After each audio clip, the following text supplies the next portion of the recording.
৩০৯ বছর পর ঘুম ভাঙে ৭ যুবকের। কোরআনে বর্ণিত গুহাবাসীর রহস্যময় ঘটনা। আসসালামু আলাইকুম ওরহমতুল্লাহ। প্রিয় দর্শক, পবিত্র কুরআনুল কারিমে আল্লাহ তাআলা উম্মতে মুহাম্মাদের উপদেশের জন্য পূর্ববর্তী যুগের বিভিন্ন ঘটনা বর্ণনা করেন। যেসব ঘটনা মানুষকে বিপদে ধৈর্য ও প্রতিকূল পরিবেশে আল্লাহর উপর ঈমান দৃঢ় রাখতে সাহস যোগায়। তেমনি আল কুরআনের ১৫তম পাড়ায় আসহাবে কাহাফ বা গুহাবাসীর এমন একটি আশ্চর্যজনক ঘটনা বর্ণিত হয়েছে। কাহিনীটি কেবল মুসলিমদের কাছেই প্রবল জনপ্রিয় নয়, বরং খ্রিস্টানদের কাছেও ছিল খুবই জনপ্রিয় এবং অলৌকিক ঘটনা। তাই কোরআনে বর্ণিত এই কাহিনীর সাথে সাথে সিরিয়ান উপাখ্যান এবং যে নগরীতে এই ঘটনা ঘটেছিল সবই আমরা আজকের ভিডিওতে আলোচনা করার চেষ্টা করব ইনশাআল্লাহ। কোরআনের বর্ণনায় আসহাবে কাহাফ। প্রিয় দর্শক, কয়েকজন পলাতক যুবক, একটি গুহা আর ৩ শতাব্দীর নিদ্রা। আসহাবে কাহাফের কাহিনী মুসলিমদের কাছে প্রবল জনপ্রিয় একটি ঘটনা। ঘটনাটি কোরআনে বর্ণিত বিধায় মুসলিমদের বিশ্বাস ওতপ্রোতভাবে এর সাথে জড়িত। তাই প্রথমে আমরা আল কুরআনের আয়াত এবং নির্ভরযোগ্য তাফসিরের ভিত্তিতে কাহিনীটি বলার চেষ্টা করব। কিন্তু ঘটনাটি যেহেতু কোরআন অবতরণের কয়েক শতাব্দী আগের ঘটনা, সেজন্য আমরা ব্যবহার করব ৫ম শতকের স্থানীয় সিরীয় উপকথা। ঠিক যেমনটা লিপিবদ্ধ ছিল, কাহিনীগুলোর পার্থক্য তখনই প্রতীয়মান হবে। তাহলে প্রথমে শুরু করা যাক কোরআনে বলা ঘটনাটি দিয়ে। কোরআনের ১৮ নম্বর সূরা কাহাফ মক্কাতে অবতীর্ণ হয়, অর্থাৎ তখনও নবীজি হজরত মুহাম্মদ সাল্লাল্লাহু আলাইহি ওয়াসাল্লাম ও তার অনুসারীরা মদিনায় চলে যাননি। কিন্তু মক্কাতে তখন তার অনুসারীর সংখ্যা ক্রমেই বেড়ে চলেছে দেখে কুরাইশরা খুবই চিন্তিত হয়ে পড়ে। যেহেতু নবী সাল্লাল্লাহু আলাইহি ওয়াসাল্লাম এমন ধর্ম প্রচার করে চলেছিলেন যেখানে আগের নবীদের সাথে ইহুদি খ্রিস্টানদের নবীরা মিলে যায়, তাই কুরাইশ নেতারা সিদ্ধান্ত নেয় তারা ইহুদি রাবাইদের সাথে পরামর্শ করবে। নাজার ইবনে হারিস এবং উকবা ইবনে মুঈদ নামের দুজনকে তারা মদিনার ইহুদি রাবাইদের কাছে এই বলে পাঠায় যেন তারা মুহাম্মদ সাল্লাল্লাহু আলাইহি ওয়াসাল্লামের ব্যাপারে তাদের মতামত জানায়। তারা মদিনা পৌঁছালে ইহুদি রাবাইদের কথা শুনে একটি উপায় বাদ দেন। দেখো, আমরা তোমাদের মীমাংসা করার জন্য একটা কথা বলছি। তোমরা ফিরে গিয়ে তাকে 3টি প্রশ্ন করবে। তিনি যদি উত্তর দিতে পারেন তবে তিনি যে সত্য নবী তাতে কোনো সন্দেহ নেই, আর না দিতে পারলে তিনি মিথ্যাবাদী। প্রথম প্রশ্ন হচ্ছে, পূর্বযুগে যে যুবকেরা বেরিয়ে গিয়েছিলেন তাদের ঘটনা বর্ণনা করুন। তো এক বিস্ময়কর ঘটনা, এরকম আরও 2টি প্রশ্ন তারা করতে বলেন। বাকি ঘটনা এখানে আমরা বলছি না, তবে এই প্রশ্নগুলোর উত্তর হিসেবেই অবতীর্ণ হয় সূরা কাহাফে। আসহাবে কাহাফ অর্থ গুহাবাসী। এই ঘটনা ঘটেছিল প্রাচীন গ্রিক শহর আনাতোলিয়া বা এফিসাসের কাছেই ছিল গ্রিক দেবী আর্টেমিসের বিখ্যাত মন্দির। বর্তমানে ভৌগোলিকভাবে শহরটি তুরস্কে পড়েছে, তবে কোরআনে অবশ্যই নাম ঠিকানা উল্লেখ করা নেই। প্রথমে কোরআনের ভাষ্যতেই কাহিনী শুনে নেওয়া যাক। আল্লাহ তাআলা ঘটনার বিবরণ শুরু করেন এভাবে: তুমি কি ধারণা করো গুহা ও রাকিমের অধিবাসীরা আমার নিদর্শনাদলির মধ্যে বিস্ময় করছিল? যখন যুবকেরা পাহাড়ের গুহায় আশ্রয় গ্রহণ করে তখন দোয়া করে বলে, হে আমাদের পালনকর্তা, আমাদেরকে নিজের কাছ থেকে রহমত দান করুন এবং আমাদের জন্য আমাদের কাজ সঠিকভাবে পূর্ণ করুন। তখন আমি কয়েক বছরের জন্য গুহায় তাদের ঘুমন্ত অবস্থায় রাখলাম। অতঃপর আমি তাদেরকে পুনরুত্থিত করি এ কথা জানার জন্যে যে 2 দলের মধ্যে কোন দল তাদের অবস্থান কাল সম্পর্কে অধিক নির্ণয় করতে পারে। আপনার কাছে তাদের ইতিবৃত্তান্ত সঠিকভাবে বর্ণনা করছি। তারা ছিল কয়েকজন যুবক। তারা তাদের পালনকর্তার প্রতি বিশ্বাস স্থাপন করেছিল এবং আমি তাদের সৎ পথে চলার শক্তি বাড়িয়ে দিয়েছিলাম। আমি তাদের মন দৃঢ় করেছিলাম যখন তারা উঠে দাঁড়িয়েছিল। অতঃপর তারা বলল, আমাদের পালনকর্তা আসমান ও জমিনের পালনকর্তা। আমরা কখনো তার পরিবর্তে অন্য কোনো উপাস্যকে আহ্বান করব না। যদি করি তবে তা অত্যন্ত গহিত কাজ হবে। এরা আমাদেরই স্বজাতি। এরা তার পরবর্তীতে অনেক উপাস্য গ্রহণ করেছে। তারা এদের সম্পর্কের প্রকাশ্য প্রমাণ উপস্থিত করে না কেন? যে আল্লাহ সম্পর্কে মিথ্যা উদ্ভাবন করে তার চাইতে অধিক পাপী আর কে? তোমরা যখন তাদের থেকে পৃথক হলে এবং তারা আল্লাহর পরিবর্তে তাদের ইবাদত করে তাদের থেকে, তখন তোমরা গুহায় আশ্রয় করো। তোমাদের পালনকর্তা তোমাদের জন্য দয়া বিস্তার করবেন এবং তিনি তোমাদের জন্য তোমাদের কাজকর্মকে ফলপ্রসূ করার ব্যবস্থা করবেন। তুমি সূর্যকে দেখবে যখন উদিত হয় তাদের গুহা থেকে পাশ কেটে ডান দিকে চলে যায় এবং যখন অস্ত যায় তাদের থেকে পাশ কেটে বাম দিকে চলে যায়, অথচ তারা গুহার প্রশস্ত চত্বরে অবস্থিত। এটা আল্লাহর নিদর্শনাবলীর অন্যতম। তুমি মনে করবে তারা জাগ্রত, অথচ তারা কিন্তু নিদ্রিত। আমি তাদেরকে পার্শ্ব পরিবর্তন করাই, ডান দিকে ও বাম দিকে। তাদের কুকুর ছিল সামনে পা দুটি গুহার দ্বারে প্রসারিত। যদি তুমি উকি দিয়ে তাদেরকে দেখতে তবে পেছনে ফিরে পলায়ন করতে এবং তাদের ভয়ে আতঙ্কগ্রস্ত হয়ে পড়তে। আমি এমনিভাবে তাদেরকে জাগ্রত করলাম যাতে তারা পরস্পর জিজ্ঞাসাবাদ করে। তাদের একজন বলল, তোমরা কতকাল অবস্থান করেছ? তাদের কেউ বলল, একদিন অথবা একদিনের কিছু অংশ অবস্থান করেছি। কেউ কেউ বলল, তোমাদের পালনকর্তাই ভালো জানেন তোমরা কতকাল অবস্থান করেছ। এখন তোমাদের একজনকে এই মুদ্রাসহ শহরে প্রেরণ করো, সে যেন দেখে কোন খাদ্য পবিত্র, অতঃপর তা থেকে কিছু খাদ্য নিয়ে আসে তোমাদের জন্য। সে যেন নম্রতা সহকারে যায় ও কিছুতেই যেন তোমাদের খবর কাউকে না জানায়। তারা যদি তোমাদের খবর জানতে পারে তবে পাথর মেরে তোমাদেরকে হত্যা করবে অথবা তোমাদেরকে তাদের ধর্মে ফিরিয়ে নেবে। তাহলে তোমরা কখনোই সাফল্য লাভ করবে না। এমনিভাবে আমি তাদের খবর প্রকাশ করে দিলাম যেন তারা জানতে পারে যে আল্লাহর ওয়াদা সত্য এবং কেয়ামতে কোনো সন্দেহ নেই। যখন তারা নিজেদের কর্তব্য বিষয়ে পরস্পর বিতর্ক করছিল তখন তারা বলল, তাদের উপর সৌধ নির্মাণ করো। তাদের পালনকর্তা তাদের বিষয়ে ভালো জানেন। তাদের কর্তব্য বিষয়ে যাদের মত প্রবল হল তারা বলল, আমরা অবশ্যই তাদের স্থানে মসজিদ নির্মাণ করব। অজ্ঞাত বিষয়ে অনুমানের উপর ভিত্তি করে এখন তারা বলবে, তারা ছিল 3 জন, চতুর্থটি তাদের কুকুর। কথাও বলবে তারা 5 জন, ষষ্ঠটি ছিল তাদের কুকুর। আরও বলবে তারা 7 জন, অষ্টমটি ছিল তাদের কুকুর। বলুন, আমার পালনকর্তাই তাদের সংখ্যা ভালো জানেন, তাদের খবর অল্প লোকই জানে। সাধারণ আলোচনা ছাড়া তুমি তাদের সম্পর্কে বিতর্ক করবে না এবং তাদের অবস্থা সম্পর্কে তাদের কাউকে জিজ্ঞাসাবাদও করবে না। তাদের উপর তাদের গুহায় 300 বছর অতিরিক্ত আরও 9 বছর অতিবাহিত হয়েছে। বলুন, তারা কতকাল অবস্থান করেছে তা আল্লাহই ভালো জানেন। নভমণ্ডল ও ভূমণ্ডলের অদৃশ্য বিষয়ের জ্ঞান তারই কাছে রয়েছে। সুপ্রিয় দর্শক, আল কুরআন থেকে কাহিনীটি সম্পর্কে এইটুকু জানা যায়। এ বিষয়ে তাফসিরে রয়েছে অনেক বক্তব্য। যেমন তাফসিরে ইবনে কাসিরে আছে, আয়াতে উল্লেখিত রাকিম বলতে ফলকে লেখা বোঝায়। তার মানে কি গুহার বাইরে কোনো ফলকে কিছু লিখে দেয়া হয়েছিল? আমরা কিছুক্ষণ পরেই সেটা জানতে পারব। ইবনে কাসিরে এও লেখা আছে যে অত্যাচারী শাসকের তাড়ায় যুবকেরা পালিয়ে যায়। তার নাম ছিল ডাকিয়ানোস। তাছাড়া যে কুকুরটি তাদের সাথে ছিল সেটি রাজ বাবুর্চির কুকুর ছিল। কুকুরের নাম কিতমির। হযরত ইবনে আব্বাস রাদিয়াল্লাহু তাআলা আনহুর সূত্রে বর্ণিত গুহাবাসীর সংখ্যা 7 জন ছিল। কোনো মত অনুযায়ী তাদের নাম ছিল মুকসালমিনা, তামলিখা, মার্তনিস, সালোনিস, সারিনোনিস, জুলিওয়াস এবং কাস্তিওনিস। নামগুলো দেখে বোঝা যায় রোমান নামের আরবিকরণ করা হয়েছে। সিরীয় উপকথায় আসহাবে কাহাফ। প্রিয় দর্শক, এবার চলুন আমরা শুনে আসি সেই সিরিয়ার উপকথাটি। 5ম শতকের সিরিন বিশপ জ্যাকব অফ সেরা আগের কাছ থেকে আমরা এই ঘটনার বর্ণনা পাই। তিনি আবার সেটা সংগ্রহ করেছেন আরও আগের গ্রিক কোনো সূত্র থেকে। সেই সূত্র কালের বিবর্তনে আজ হারিয়ে গেছে। এছাড়াও আরও কয়েক জায়গায় আমরা এর দেখা পাই। এই কাহিনী অনুযায়ী 250 সালের দিকে রোমান সম্রাট ডিসিয়াসের শাসনকালে অর্থাৎ 249 থেকে 251 সালে 7 জন তরুণ ধর্মপ্রাণ খ্রিস্টান যুবককে ধর্মত্যাগী হিসেবে চিহ্নিত করা হয়। পৌত্তলিক রোমান সাম্রাজ্যে তাদের জোর করা হয় পুরনো দেবদেবীশীদের বিশ্বাসে ফিরে যেতে। তাদের সময় দেয়া হয় পুরনো বিশ্বাসে ফেরত আসতে, কিন্তু তারা তা প্রত্যাখ্যান করেন এবং নিজেদের সকল সম্পদ গরিবদের মাঝে বিলিয়ে দেন। এরপর তারা পালিয়ে যান অক্লোন পাহাড়ের এক গুহায়। সেখানে প্রার্থনা শেষে তারা ঘুমিয়ে পড়েন। বলা আছে গুহার খবর পাওয়ার পর সম্রাট সেই গুহা সিলগালা করে দেন যেন তারা ক্ষুধায় মারা যান। ডিসিয়াস মারা যান 251 সালে। পৌত্তলিক রোমান সাম্রাজ্যের অত্যাচারিত খ্রিস্টানদের ধর্ম একসময় রাজ্যের প্রধান ধর্ম হিসেবে স্বীকৃতি পায়, তবে সে অনেক বছর পরের কাহিনী।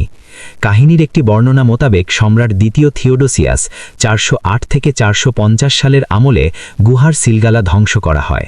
যিনি গুহার সিলগালা খুলেছিলেন তিনি ভাবছিলেন ওটাকে গোয়াল ঘর বানাবেন, অথচ তিনি ঘুণনা করে ভাবেননি ভেতরে 7 জন যুবক ঘুমিয়ে আছে। যুবকেরা ঘুম ভেঙে উঠলেন। তারা ভাবলেন একদিন পুরো ঘুমিয়ে উঠেছেন। তাদের একজনকে বাজারে পাঠানো হলো। সাবধানে বাজার করতে বলা হলো, যেন কেউ চিনে না ফেলে তাদের। চিনে ফেললে অত্যাচারী রাজার পৌত্তলিক অনুসারীরা তাদের গ্রেফতার করবেন। কিন্তু শহরে গিয়ে যুবক মুকসাল মিনা বা ম্যালকাস তো অবাক। আশেপাশে ক্রুশ দাগ, দালান কোঠা, লোকে প্রকাশ্যে যিশুর নাম করছে, আবার দোকানে তার মুদ্রাও নিচ্ছে না। এটা নাকি অনেক পুরনো ডিসিয়াসের আমলের মুদ্রা। বিশপ তাদের কাছ থেকে ঘটনা শুনলেন। ধর্মপ্রাণ সম্রাট নিজে এসে তাদের সাথে কথা বললেন। সম্রাট তাদের জন্য অনেক কিছু করতে চাইলেন, কিন্তু তারা না করে দিয়ে সেই গুহায় গিয়ে আবারও ঘুমিয়ে গেলেন এবং একসময় মারাও গেলেন। অর্থোডক্স খ্রিস্টান চার্চ এই 7 মহাপ্রাণকে বছরে 2 দিন স্মরণ করে ভোজ করবার রীতি করে, অগাস্ট 4 এবং অক্টোবর 22 তারিখে। কোরআনে যে এফিসাস শহরের এই ঘটনাই বলা হচ্ছিল সে ব্যাপারে স্কলারগণ একমত, তবে ট্রেডিশনের জায়গায় জায়গায় রয়েছে কিছু পার্থক্য, কিন্তু অধিকাংশে মিলে যায়। সুপ্রিয় দর্শক, সংক্ষেপে এটা ছিল কোরআন ও উপকথার বর্ণিত আসহাবে কাহফের রহস্যময় ঘটনা। আসলে ইসলাম পূর্ব যুগে এক অঞ্চলে মানুষেরা আল্লাহ তাআলাকে ভুলে মূর্তি পূজায় লিপ্ত ছিল, কিন্তু তাদের মাঝে সম্ভ্রান্ত 7 যুবক মানুষের নিজ হাতে বানানো মূর্তি পূজার বিষয়টা মেনে নিতে পারছিল না। কল্পিত মাবুদের উপাসনা তাদের বিবেককে নাড়া দিত। তাদের মনে প্রশ্ন জাগত, নিজ হাতে গড়া কাঠের ও পাথরের মূর্তি কি করে আমাদের মাবুদ হতে পারে? কল্যাণ অকল্যাণের ক্ষমতাই বা কোথায় পেল তারা? যিনি এই সুন্দর পৃথিবী সৃষ্টি করেছেন, এই আকাশ বাতাস তৈরি করেছেন, যিনি আমাদের জীবন ও মরণের একমাত্র মালিক, তাকে বাদ দিয়ে এগুলো ইবাদত কি করে সম্ভব? তারা সকলেই এক বাক্যে পরস্পরের নিকট জাতির লোকেদের মূর্তি পূজা ও শিরকের প্রতি মনের সন্দেহের কথা প্রকাশ করলেন। মহাবিশ্বের মাঝে তাদের প্রকট দৃষ্টি ঘোরালেন। এতে তাদের অন্তর তাওহীদের আলোয় আলোকিত হয়ে উঠল এবং আল্লাহর মনোনীত দিনের সন্ধান পেয়ে তাদের আত্মা এক অনাবিল প্রশান্তি লাভ করল। তারা সকলেই ঈমান গোপন রাখার ওপর একমত হলেন, কারণ তাদের বাদশা ছিল মূর্তিপূজক মুশরিক, যে তার প্রজাদেরকে শিরক করতে বাধ্য করত। তারা সমাজের অন্যান্য লোকেদের সাথে বাস করতে থাকলেন, কিন্তু তাদের প্রত্যেকেই যখন একাকী হন তখন আল্লাহর ইবাদতের দিকে মনোনিবেশ করেন। এইভাবে চলতে চলতে কোনো এক রাতে তারা যখন একত্রিত হলেন তখন তাদের একজন বললেন, হে আমার বন্ধুগণ, গতকাল আমি একটা খবর শুনেছি। এটি যদি সত্যি হয় তাহলে অচিরেই আমাদেরকে আমাদের দিন হতে ফিরিয়ে রাখা হতে পারে, অথবা আমাদের জীবন নাশ হতে পারে। কিন্তু হঠাৎ একদিন বিষয়টি সেই যুগের বাদশা জানতে পারলেন। রাজ্যের সম্ভ্রান্ত যুবকদের সম্পর্কে এসব জেনে তিনি রেগে গেলেন। রাজদরবারে তাদের উপস্থিত করিয়ে বললেন, আমি জানতে পেরেছি তোমরা বাদশা এবং তার প্রজাদের ধর্ম ত্যাগ করেছ। তোমরা এমন এক নতুন ধর্মে প্রবেশ করেছ যে সম্পর্কে আমি জানি না। কোথা থেকে তা তোমাদের আসলো? আমি তোমাদেরকে কখনোই এভাবে ছেড়ে দেব না। আমি জানি তোমরা সম্ভ্রান্ত বংশের লোক, তাই অন্যরা তোমাদের কারণে বিভ্রান্ত হতে পারে। এমন আশঙ্কা যদি না থাকতো তাহলে তোমাদেরকে বাধা প্রদান করতাম না। তো যাই হোক, আমি তোমাদের ব্যাপারে তাড়াহুড়ো করতে চাচ্ছি না। তোমরা চিন্তা করো, হয় তোমরা আমার ধর্মে ফেরত আসবে, অন্যথায় তোমাদের মাথাগুলো দেহ থেকে বিচ্ছিন্ন হবে। কিন্তু আল্লাহ রাব্বুল আলামিন তাদের অন্তর মজবুত করে দিলেন, ঈমানকে শক্তিশালী করে দিলেন। তারা বললেন, হে বাদশাহ, আমরা এই দিনে কারো অন্ধ অনুসরণ করে প্রবেশ করিনি, বাধ্য হয়েও নয় এবং অজ্ঞতাবশতও নয়। আমাদের সুস্থ বিবেক ও ফিতরত আমাদেরকে ডাক দিয়েছে, আমরা সেই ডাকে সাড়া দিয়েছি। বিবেক আমাদেরকে আলোকিত করেছে, তার আলোতে আমরা চলছি। আল্লাহ এক ও অদ্বিতীয়, তার কোনো শরিক নেই, আমরা তাকে ছাড়া আর কাউকেও ডাকব না। আর আমাদের জাতির লোকেরা অন্ধ হয়ে অন্যের তাকলিদ করে মূর্তি পূজা করছে, যে ব্যাপারে তাদের কাছে কোনো দলিল প্রমাণ নেই। এই হলো আমাদের শেষ কথা, এখন আপনার যা খুশি করতে পারেন। এরপর বাদশা বলল, এখন যাও, আগামীকাল অবশ্যই আসবে, আমি তোমাদের ব্যাপারে ফায়সালা প্রদান করব। তারা ফিরে এসে পরামর্শ করে সিদ্ধান্ত নিলেন, আমরা এখানে প্রশান্ত মনে এক আল্লাহর ইবাদত করতে পারব না, এখানে আমাদের বসবাস করা ঠিক হবে না। তাই তারা সবাই এমন জায়গায় যাওয়ার ব্যাপারে একমত হলেন, যেখানে নির্দ্বিধায় আল্লাহর ইবাদত করতে পারবেন। এই উদ্দেশ্যে তারা নিজ দেশ থেকে অজানার দিকে রওনা হলেন। পথে একটি কুকুর তাদের সাথী হয়ে গেল, একই পথে চলতে লাগল, তাদের সাথে ভালোবাসার বন্ধনে আটকে গেল এবং তাদের প্রহরী হওয়ার দায়িত্ব পালনে নিজেকে নিজেই মনোনীত করল। পথ চলতে চলতে একসময় তারা একটি গুহায় পৌঁছে গেলেন। দীর্ঘ পথ চলার পর সফরের ক্লান্তি দূর করবার জন্য পরিশ্রান্ত শরীর নিয়ে তারা সামান্য বিশ্রামের নিয়তে গুহায় শুয়ে পড়লেন। শুয়ে পড়ার সাথে সাথেই গভীর নিদ্রায় চলে গেলেন। এদিকে পরের দিন নির্দিষ্ট সময়ে বাদশার দরবারে হাজির না হওয়াতে সম্রাটের অনুচরেরা তাদের অনুসন্ধানে বের হল, কিন্তু তাদের আর খুঁজে পেল না। গুহাবাসী যুবকদের সঙ্গে আল্লাহ তাআলা এক বিস্ময়কর ঘটনা ঘটালেন। অল্প সময় বিশ্রামের জন্য তারা ঘুমালেও এক ঘুমে কেটে গেল কয়েকশো বছর। এর মাঝে পৃথিবীতে রাত দিনের পরিবর্তন, কত উত্থান পতন ঘটে গেল, কিন্তু তারা কিছুই অনুভব করল না। আল্লাহর ইচ্ছায় তাদের শরীরকে হেফাজতের জন্য অস্ত যাওয়ার সময়ও সূর্য একটু বাম দিকে হেলে যেত। কুকুরটি তার 2 বাহু প্রসারিত করে বীরের মতো প্রহরীর কাজে গুহার বাইরে অবস্থানরত ছিল। এভাবে গভীর নিদ্রায় 309 বছর পার হয়ে গেল তাদের। এক পর্যায়ে তারা ক্ষুধা ও পিপাসায় দুর্বল শরীর নিয়ে জাগ্রত হলেন। ঘুম থেকে উঠে ভাবলেন খুব বেশি সময় অতিক্রম হয়নি, অথচ ইতিহাসের চাকা গুহার মুখেই থমকে রয়েছে। তাদের একজন বললেন, আমার মনে হয় এখানে আমরা দীর্ঘ সময় ঘুমিয়ে পার করেছি। তোমাদের মতামত কি? অন্যজন বললেন, আমার মনে হয় পূর্ণ একদিন আমরা নিদ্রিত ছিলাম, কারণ যে ধরনের ক্ষুধা ও পিপাসা আমরা অনুভব করছি তাতে তাই তো মনে হয়। তৃতীয়জন বললেন, সকালে ঘুমিয়েছি, এই দেখো সূর্য এখনও ডোবেনি, কিন্তু আমার মনে হয় একদিনের কিছু সময় আমরা নিদ্রা অতিক্রম করেছি। চতুর্থজন বললেন, ছাড়ো ছাড়ো এসব মতভেদ, আল্লাহই ভালো জানেন আমরা কতকাল এখানে ঘুমিয়েছি। মূল কথা হচ্ছে আমার প্রচুর ক্ষুধা অনুভব হচ্ছে, মনে হচ্ছে কয়েকদিন যাবৎ না খেয়ে আছি। আমাদের একজনের এখনই শহরে গিয়ে কিছু খাদ্য ক্রয় করে নিয়ে আসা উচিত, তবে তাকে অবশ্যই সতর্কতা ও সাবধানতা অবলম্বন করতে হবে, কারণ লোকেরা যদি আমাদের অবস্থান সম্পর্কে জেনে ফেলে তবে তারা আমাদেরকে হত্যা করতে পারে কিংবা আমাদেরকে ফিতনায় ফেলে দিন পালন থেকে বিরত রাখতে পারে। তাকে আরেকটা বিষয় সাবধান হতে হবে, কোনোভাবেই যেন হারাম খাদ্য ক্রয় করা না হয়, যাচাই বাছাই করে হালাল খাদ্য ক্রয় করবে। তাদের একজন সাবধানতা ও পূর্ণ সতর্কতার সাথে ভীত সন্ত্রস্ত অবস্থায় শহরে প্রবেশ করলেন। তিনি দেখলেন কোনো কিছুই আর আগের মতো নেই, ঘরবাড়িগুলো পরিবর্তন হয়ে গেছে। পুরাতন পরিত্যক্ত ঘরের স্থলে বিশাল প্রাসাদ শোভা পাচ্ছে। আগের রাজপ্রাসাদগুলো পরিত্যক্ত অবস্থায় পড়ে আছে। তিনি এখন যে সমস্ত চেহারা দেখছেন সেগুলো পরিচিত কোনো লোকের চেহারা নয়। নদীর স্রোত আগের মতোই চলছে বয়ে, পরিবর্তিত রূপ ধারণ করে ঘরবাড়ি ও বনবনানি ঠিকই আছে, শুধু নেই আগের মানুষগুলো। তার দৃষ্টি বিচলিত হলো, এদিক সেদিক চোখ ঘুরানোতে লোকেরা সন্দেহ পোষণ করতে লাগল এবং তার চলার ভঙ্গিতে মানুষের সন্দেহ দানা বেঁধে উঠল। পরিশেষে লোকেরা তাকে ঘিরে ধরল। উপস্থিত লোকদের একজন তাকে জিজ্ঞাসা করল, আপনি কি এখানে অন্য দেশ থেকে এসেছেন? এত চিন্তা করছেন কি নিয়ে? অনুসন্ধানী বা করছেন কি? তিনি বললেন, আমি এখানে অপরিচিত কেউ নই, আমি কিছু খাদ্য ক্রয় করতে চাই, কিন্তু কোথায় বিক্রি হচ্ছে আমি ঠিক বলতে পারছি না। একজন লোক তার হাত ধরে খাদ্যের দোকানে নিয়ে গেল। সেখানে গিয়ে তিনি রূপার তৈরি কয়েকটা দিরহাম বের করলেন। দোকানের মালিক দিরহামগুলো হাতে নিয়ে ঘুরিয়ে ফিরিয়ে দেখলেন, এ তো 300 বছরের অধিক সময় আগের তৈরি। সে ভাবল, এই ব্যক্তি হয়তো কোনো গুপ্তধন পেয়েছে, সম্ভবত এই দিরহামগুলো ছাড়াও তার কাছে বিপুল পরিমাণ দিরহাম আছে। দোকানের মালিক বাজারের লোকদেরকে ডেকে একত্রিত করল। এবার গুহাবাসী লোকটি বললেন, দেখুন, আপনারা যা ভাবছেন বিষয়টি আসলে তা নয়। এই মুদ্রাগুলো লুকায়িত অসংখ্য সম্পদের কোনো অংশ নয়।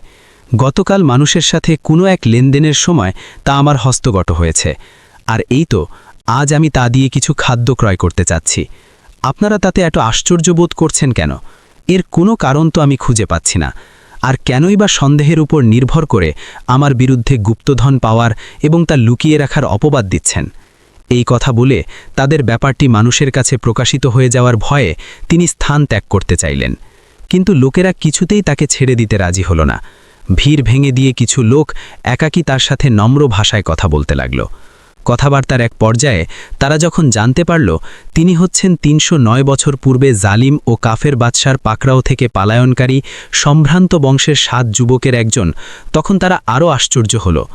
লোকজন আরও জানতে পারল তারা হলেন ওই সমস্ত যুবক যাদের অনুসন্ধানে বাদশা সকল প্রচেষ্টাই করেছিল, কিন্তু তাদের কোনো সন্ধান পাওয়া যায়নি। যুবকটি এবার আরও শঙ্কিত হয়ে পড়লেন, কারণ এখন লোকেরা তাদের ব্যাপারটি জেনে ফেলেছে। তাই তিনি নিজের ও তার সাথীদের জীবননাশের ভয়ে পালাতে উদ্যত হলেন। তখন লোকেদের মধ্যে থেকে একজন বলল, আপনি ভয় পাবেন না, যে জালিম বাদশার ভয় করছেন সে তো প্রায় 300 বছর আগেই ধ্বংস হয়ে গেছে। এখন যিনি এই রাজ্যের বাদশা তিনি আপনি এবং আপনার সাথীদের মতোই একজন মুমিন বান্দা। তো এবার বলুন, আপনার অন্যান্য সাথীগণ কোথায়? যুবকটি এবার আসল পরিস্থিতি উপলব্ধি করতে পারলেন। ইতিহাসের সেই দীর্ঘ দূরত্ব তিনি উপলব্ধি করতে পারলেন যা তাকে মানব সমাজ থেকে আলাদা করে রেখেছে। তিনি বুঝতে পারলেন এখন তিনি মানুষের মাঝে চলমান একটি ছায়া, আর কিছুই নন। এরপর তিনি লোকদের উদ্দেশ্যে বললেন, আমাকে গুহার অভ্যন্তরে বন্ধুদের কাছে যেতে দাও। আমি তাদেরকে আমার ও আপনাদের অবস্থা সম্পর্কে সংবাদ দেব। তারা দীর্ঘক্ষণ যাবৎ আমার অপেক্ষায় আছে। আমার আশঙ্কা হচ্ছে তারা আমার ব্যাপারে খুবই চিন্তিত হয়ে পড়েছে। তখন বাদশাহ তাদের খবরটি জেনে ফেললেন। তিনি গুহাবাসীদের সাথে সাক্ষাৎ করার জন্য ব্যাকুল হয়ে উঠলেন এবং দ্রুত গুহার দিকে চলে আসলেন। তিনি তাদেরকে উজ্জ্বল চেহারায় জীবিত অবস্থায় দেখতে পেলেন। তাদের সাথে মুসাফা ও আলিঙ্গন করলেন। তিনি তাদেরকে রাজপ্রাসাদে আমন্ত্রণ জানালেন এবং স্থায়ীভাবে বসবাসের আমন্ত্রণ জানালেন। তারা সাফ জানিয়ে দিলেন, নতুনভাবে জীবনযাপনে আমাদের কোনো আগ্রহ নেই। আমাদের ঘরবাড়িগুলো বিলীন হয়ে গেছে। পিতামাতা ও সন্তানের কেউই জীবিত নেই আমাদের মাঝে, এবং স্বাভাবিক জীবনযাপনের মাঝে দীর্ঘদিন যাবৎ কোনো যোগসূত্র নেই। সুতরাং এই পার্থিব জীবনে ফিরে গিয়ে আর কি লাভ? অতঃপর তারা আল্লাহর নৈকট্য লাভের আবেদন করলেন, তার কাছে ফেরত যাওয়াকেই পছন্দ করলেন এবং তার প্রশস্ত রহমত দ্বারা তাদেরকে ঢেকে নিতে প্রার্থনা করলেন। ফলে কিছুক্ষণের মধ্যেই তারা মৃত্যুর কোলে ঢলে পড়লেন। আল্লাহ রব্বুল আলামিন আমাদের সকলকে এই ঘটনা থেকে প্রতিকূল পরিবেশে আল্লাহর উপর ঈমান দৃঢ় রাখার যথাযথ শিক্ষা গ্রহণের তৌফিক দান করুন। আমিন।